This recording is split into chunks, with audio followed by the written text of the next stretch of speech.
The plot of the 1997 movie of Carrie is about a beauty queen who, after being bullied for so long, turns ravenous, spilling blood and ending the lives of her fellow classmates. And while it's been remade over the years, it seems far-fetched that a real beauty queen could actually turn deadly. But that's not the case, because in Georgia, there was a deadly beauty queen who was just crowned the year prior to her crime, the crime of killing her boyfriend's 18-month-old son. Hey, I'm Serenity, and this is my channel, and welcome back to another Hometown Horrors. Today, we are joined by most of the dogs. Today, we're going to be talking about the 18-year-old beauty queen named Trinity Proague, who killed her boyfriend's 18-month-old son while he was visiting their dorm. Before we begin, I do want to give a couple trigger warnings for the following. We're talking about child abuse that ends in the child's death. So if that is a topic you'd be unable to handle, please stop watching, put yourself first, and I'll see you at a later date with a different video. If I get any information wrong, please kindly let me know down below. There was a bunch of sources, and then to just get the tiniest of detail correct, I had to verify with like 10 other sources. So as always, sources are linked down below, but sometimes things do get lost in translation. Lastly, this video is an informational research study that I'm sharing for academic entertainment reasons only. I mean absolutely no harm to anyone mentioned, especially the victim and the victim's family. So grab a blanket, grab a snack, grab a drink, and let's get into the case.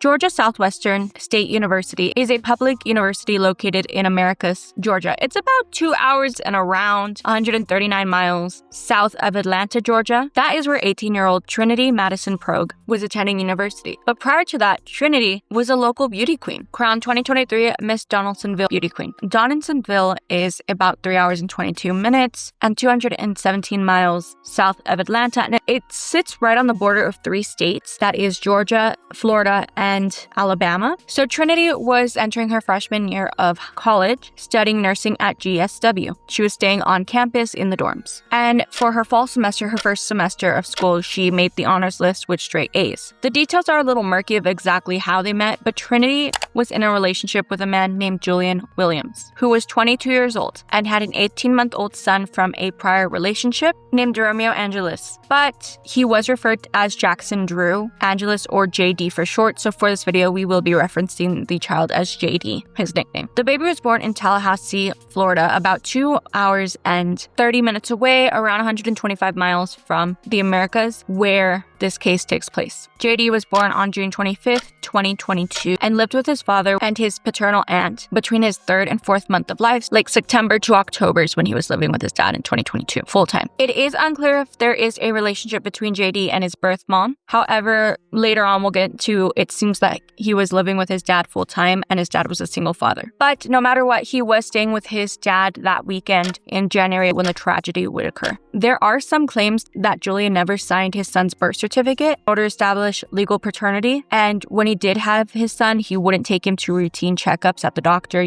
for like shots and milestones with his pediatrician. It is unclear how Trinity and Julian met, but they were in a relationship and there was a 4-year age gap of 18 and 22. We do know they were in a relationship up until, at the earliest we can verify, is August of 2023, which would mean just as Trinity was entering college. So we don't know if they got together before she was 18 or if they started dating when she was still a minor. But what we can say, if it was at the college, hypothetically, maybe they met at the college and started dating right away, Trinity would be an 18-year-old freshman and Julian would be a 22-year-old senior when the crime occurred, if Julian was enrolled in that same school and if he was even in college in general. According to court statements, Trinity despised her older boyfriend's Toddler, writing in text message to friends that she didn't want to be a stepmother. She resented the child because she actually wanted her own biological child with Julian, and she didn't want any child that wasn't 100% biologically hers. In multiple messages with her college roommate Paris, who we will discuss later, Trinity wrote that she and JD hated each other and how she wanted to punch the kid, but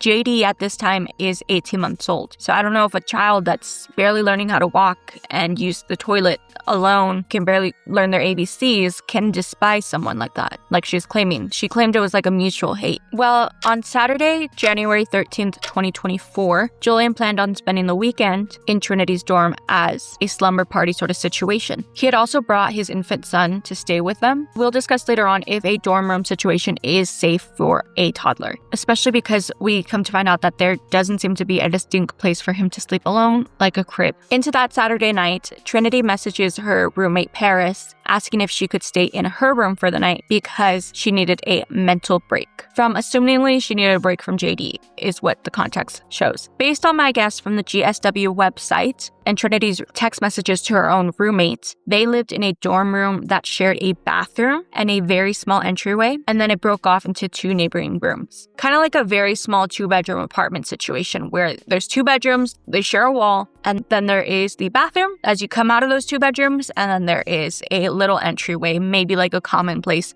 where you could put maybe a chair or something. At some point in the night, allegedly JD had rolled off the bed, but he seemed to be fine. We don't know for sure, but either JD was sleeping alone in the tall dorm bed, or Trinity, Julian, and JD were all squishing together onto that full-size mattress twin bed that dorms have. After his alleged fall in the middle of the night, Trinity took videos as proof of there being no injuries on the infant occurring at that time. The following morning, Sunday, January 14th, 2024, JD woke up and seemed to be fine, his normal attitude, his normal behavior. He was handed some Frito chips to eat, along with some Mountain Dew soda to wash it down. As his very first meal of the day, that was his breakfast. I don't have kids, so I did ask my mother if it was safe for an 18-month-old to be eating chips and drinking soda like that, and she said yes, that the chips are kind of like a salty snack, kind of like a cereal cracker that kids eat at that age, and soda, while they can digest it, wouldn't be recommended, but it is perfectly fine for an 18-month-old to have chips and soda, as long as the child has teeth. Later that day, JD's father, Julian, left him in Trinity's care so he could run out and go grab some pizza, estimating that he'd be gone for about 35 to 36 minutes. According to Trinity's own defense during the trial, she had a very extensive babysitting history. She would babysit kids in her hometown all the time, and she had a history of taking care of JD when Julian came to visit her at college and he wasn't around for a couple of minutes. So this wasn't anything new, according to Trinity's defense. However, she claims over the weekend at around 6 p.m. on Saturday to around noon on Sunday, Julian was present and then JD was refusing to eat or drink anything after his breakfast. Also, according to her story, prior to Julian taking off to grab a pizza, the pair showered together, but she got out of the shower 5 minutes after him and JD was crying in his dad's arm when she got out. If that's true, 2 adults showering, leaving an 18-month-old unsupervised when they could shower separately, does seem slightly neglectful in my opinion, because that child, again, it's a dorm room. It's a dorm room. It is, people are underage drinking. People are maybe doing the Mary Jane. 18 to 22-year-olds in college, away from their parents, especially 18-year-olds for the first time, they're wilding out in those dorms. And the fact that it doesn't seem like there was anything for JD in this dorm, like a playpen, like a bassinet, camera, child toys, books, for 2 adults to go shower together, seemingly, in my opinion, when one could watch the child while someone showers first and then the other, especially because Trinity claims she was in that shower for 5 extra minutes. While he was out grabbing that pizza, Julian received a call from Trinity claiming his son wasn't breathing. But also, according to Trinity, she noticed that JD seemingly was in distress and could not hold his own head up once his dad returned from the store. JD had fresh bruisings blooming on his face and neck and cheeks, and 911 was called immediately. And initially, usually when you call 911 from a campus, it goes straight to like campus police. And then if it's a bigger emergency than campus police can handle, they will triangulate that call and it'll go to the local police department. So they called 911 and the campus police picked up. The Georgia Southwestern State University police responded to the call and then they sent it over to the normal police department. And an ambulance came immediately, transporting JD to the local hospital. He was transported to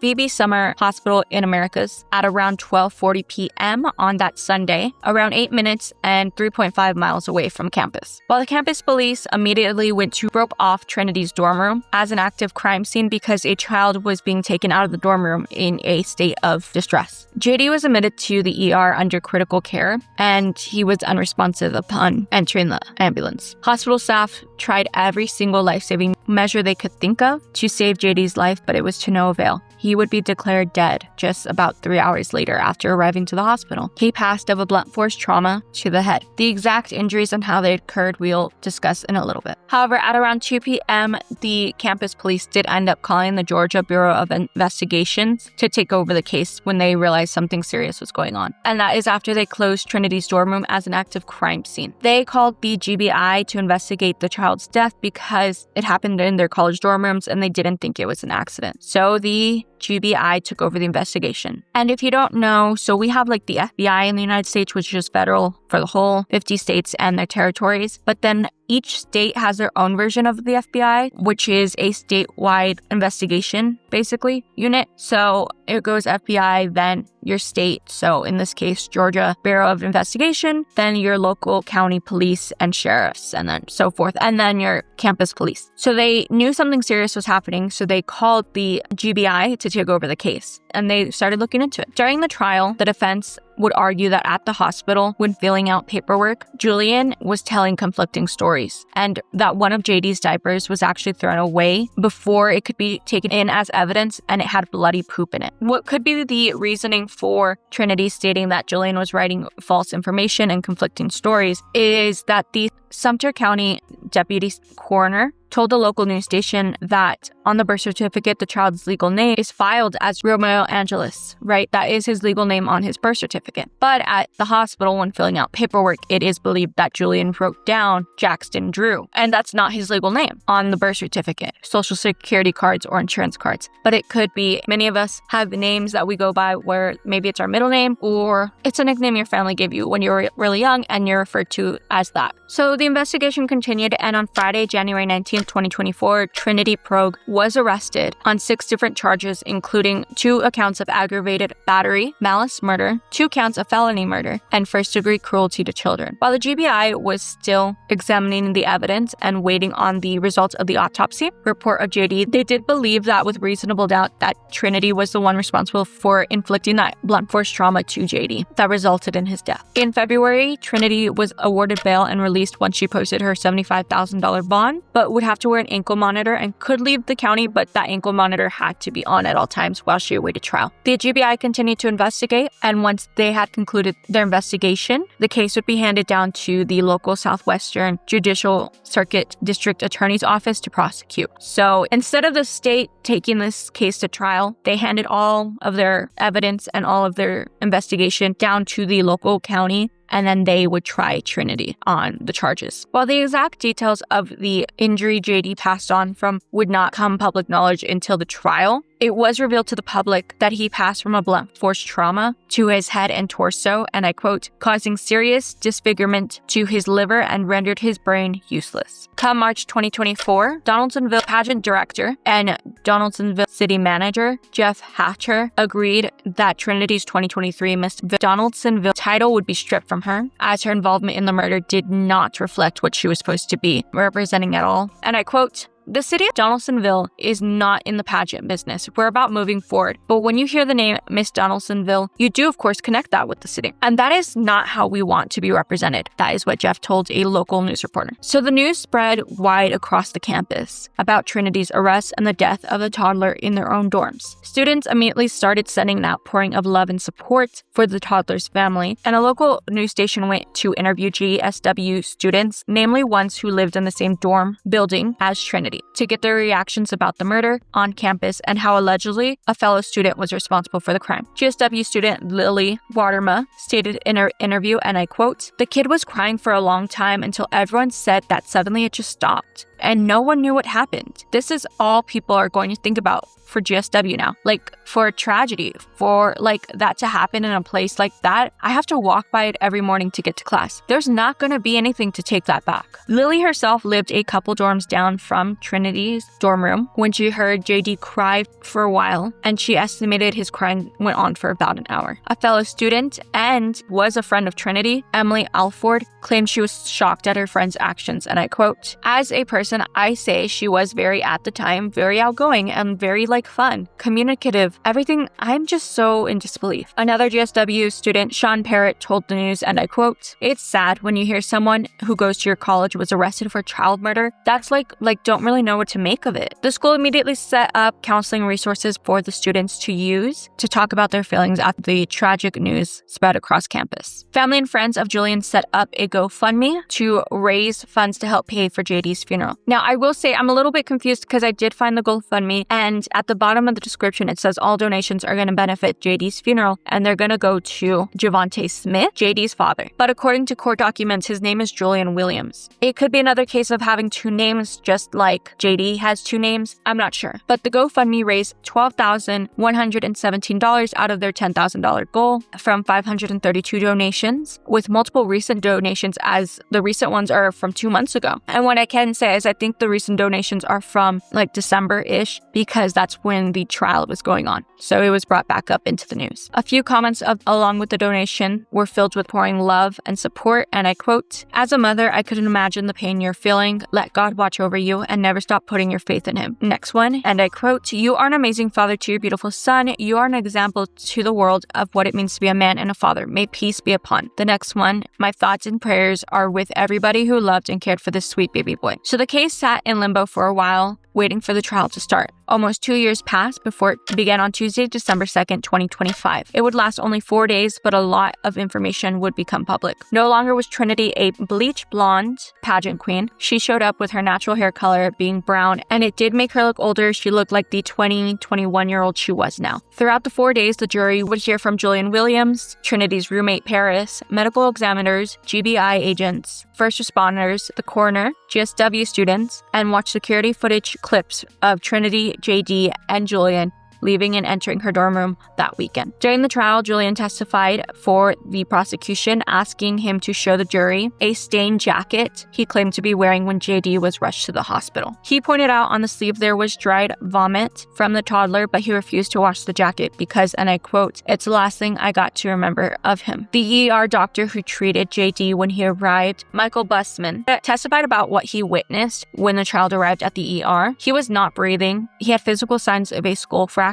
and a liver laceration, an injury showing up when they did scans of his body. Dr. Busman testified that the reason for JD's death was due to a trauma to his head that killed him, and it ended all brain activity. And the defense had claimed that the reason that JD had died was because there was some sort of underlying condition that he wasn't diagnosed with. It wasn't from an injury to his skull. But Dr. Busman said, no, that's not true. It was from a head injury. The doctor also testified to the court that the extent of the skull fracture and brain bleed of that size, that JD would have shown signs of a significant injury within minutes of it occurring. He stated that it was very unlikely that JD had fallen from the bed the night before and possibly injured himself then it wouldn't show up as a brain bleed the next day, and then he would suddenly pass. It would have been immediate. He also read chart notes that were entered into JD's medical file at the hospital. One entry from a nurse who looked after JD at this time stated, "Trinity said JD wasn't acting right, and she may have shaken his body to get a response from him." Another nurse noted that in the chart, Trinity claimed JD had eaten chips and drank soda the morning before coming to the ER, and he was unresponsive. But before coming to the ER, he became unresponsive very quickly. She squeezed his cheeks and tapped on his face, but he wouldn't respond at all to that before they arrived at the hospital, and he was in a very weak state. Another nurse noted that Julian told staff that 5 minutes before coming to the hospital, JD had fallen. After Dr. Busman's shift ended, a fellow ER doctor took over the case, and that was Jill Olek, and she told the jury that JD had died as a result of a massive head trauma. There was a 0% chance that the CPR first responders performed on the child could cause a liver tear because it was on the right lobe, nowhere near where CPR compressions were performed. So the defense tried to claim that the liver injury came from CPR being performed on the child, but that's not possible because it's on the totally opposite side. Dr. Olek's opinion was the severe injury was aligned with a high-force, blunt trauma directly inflicted onto him, and it's not possible for a short fall from the bed to cause that. A Georgia Bureau investigator, medical examiner, Dr. Anthony Clark, had reviewed the autopsy results and testified JD's skull had a complex fracture at its base, leading to a brain bleed, and a right lobe of the liver had a crush to it, along with the adrenal gland. According to Dr. Olek, in order to sustain those injuries, a very focused high force would need to be acted upon, and in his opinion, the head trauma would have ended JD's life within seconds to even minutes of it occurring. The injury pattern pointed to not having anything to do with a normal fall off the bed or chair that kids do all the time. Sometimes kids roll off the beds. That couldn't have produced the trauma and blunt force to end JD's life. Trinity's roommate, Paris Permont, also took the stand to tell jurors about their text messages between each other and what happened throughout that weekend through her own perspective. She said she saw JD in the common area of their dorm at around 10 p.m. that Saturday night. When she saw him, he was acting like his normal self, like a normal toddler, with no signs of bruising or any injuries. Her texts with Trinity, though, were also shown to the jurors, where Trinity would constantly vent in messages about JD, the infant, and the strain the toddler was putting on her relationship with his dad, Julian. In August 2023, messages between Trinity and Paris showed Trinity expressing her anger towards JD, stating, and I quote, "Like, I want to punch him. LMFAO. OMG, that sounds so bad." Paris also recalled in-person conversations with Trinity, on occasion getting very angry at times at JD. She would say things like, and I quote, "Wish you could run him over with her car." She didn't take those comments seriously. She thought it was just like an 18-year-old. Sometimes you say things you really don't mean when you're inconvenienced. She just thought Trinity and Julian had a toxic relationship. She didn't take Trinity's comments seriously. Paris then talked through all the text messages her and Trinity have ever sent regarding JD and the text messages from that weekend, where Trinity was frustrated all with being left to watch JD while Julian ran to grab a pizza, and she resented the way JD kept having a negative effect on their relationship, and the fact that in her eyes, JD existing had a very negative effect on the relationship with his dad, Julian. After JD was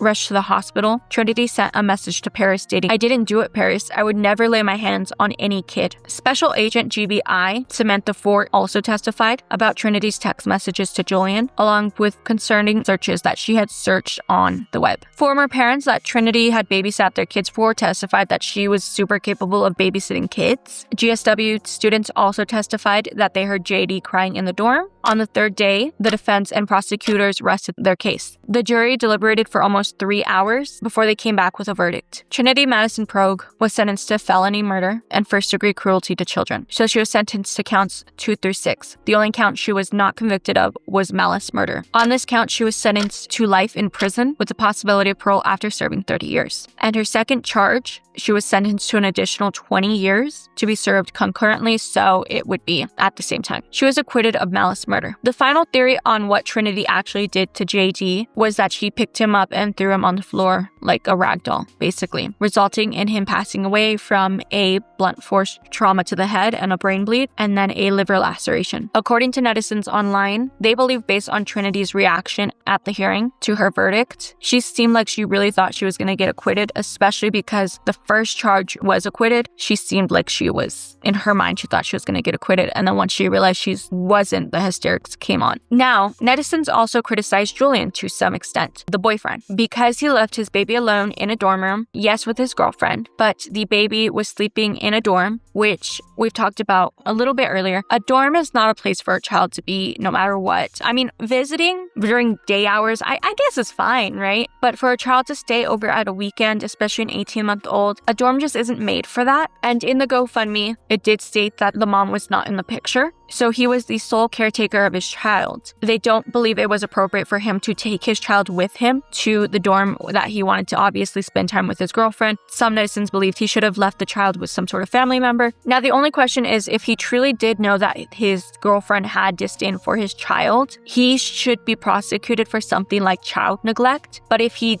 didn't know, he can't be prosecuted for anything. People do believe he should have got some charges because of child neglect if he knew in general. But again, if he had no idea that Trinity just didn't like his son and hated him to that extent, then nothing can happen. If he did know to some extent, then yes, he should have been prosecuted. We honestly do not know. I've seen netizens stay online, but I'm not trying to excuse Trinity's behavior at all. A dorm is not for a child to be, and it is evident in his breakfast being soda and chips that it didn't seem like the environment he was in was prepared for him to be there, on top of his dad's girlfriend not liking him at all, which ended in his death. So that is all the information I have on this case. Please let me know your thoughts and opinions down below. Whenever a child is the victim of a crime, it's really hard to discuss, especially because an 18-month-old in my mind is like a tiny little baby. They're so new to this world. They don't know how to talk. They don't know how to walk. They are barely eating everyday foods. They're barely learning how to use the restroom on their own. So it's hard to discuss situations like this. Yeah. Don't forget to like, comment, subscribe if you haven't already. All my social media is linked down below if you want to follow me. But that's all I have for this case. Love you, mean it, kisses, don't think stupid. I'll see you all next time.